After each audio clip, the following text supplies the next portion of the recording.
முதல் வாசகம்.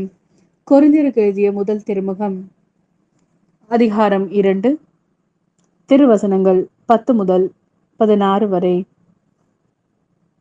இதை கடவுள் தூய ஆவியாரின் வழியாக நமக்கு வெளிப்படுத்தினார்.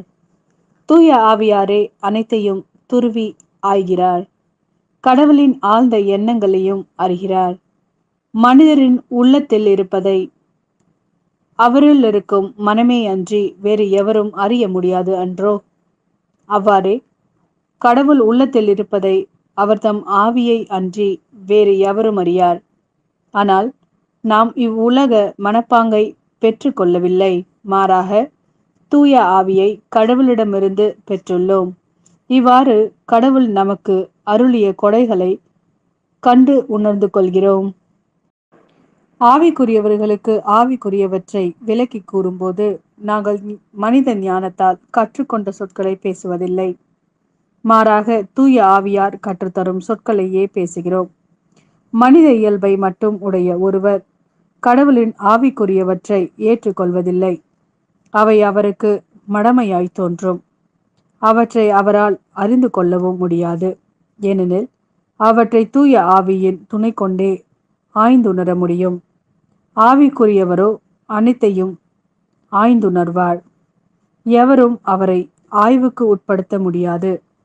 ஆண்டவருடைய மனதை அறிபவர் யார்? அவருக்கு அறிவுரை கூறுபவர் யார்? நாமோ கிறிஸ்துவின் மனதை கொண்டுள்ளோம். இது ஆண்டவரின் அருள்வாக்கு. இறைவா, உமக்கு நன்றி. லூக்கா எழுதிய நற்செய்தி, அதிகாரம் 4, திருவசனங்கள் 31 முதல் 37 வரை. பின்பு இயேசு கலிலேயாவில் உள்ள கப்பர்நாகும் ஊருக்கு சென்று ஓய்வு நாள்களில் மக்களுக்கு கற்பித்து வந்தார். அவருடைய போதனையை குறித்து அவர்கள் வியப்பில் ஆழ்ந்தார்கள்.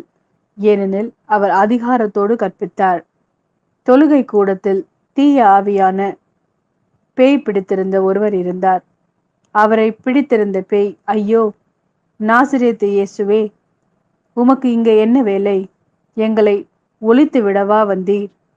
நீர் யார் என எனக்கு தெரியும். நீர் கடவுளுக்கு அற்பமானவர் என்று உரத்த குரலில் கத்தியது. வாயை மூடு, இவரை விட்டு வெளியே போ என்று இயேசு அதனை அதட்டினார். அப்பொழுது பேய் பிடித்தவரை அவர்கள் நடுவே விழ செய்து அவருக்கு ஒரு தீங்கும் இழைக்காமல் பேய் அவரை விட்டு வெளியேறிற்று. எல்லாரும் திகைப்படைந்து, எப்படி பேசுகிறார் பாருங்கள், அதிகாரத்தோடும் வல்லமையோடும் தீய ஆவிகளுக்கு கட்டளையிடுகிறார், அவையும் போய்விடுகின்றனவே என்று ஒருவரோடு ஒருவர் பேசிக்கொண்டனர். அவரை பற்றிய பேச்சு சுற்றுப்புறமெங்கும் பரவியது.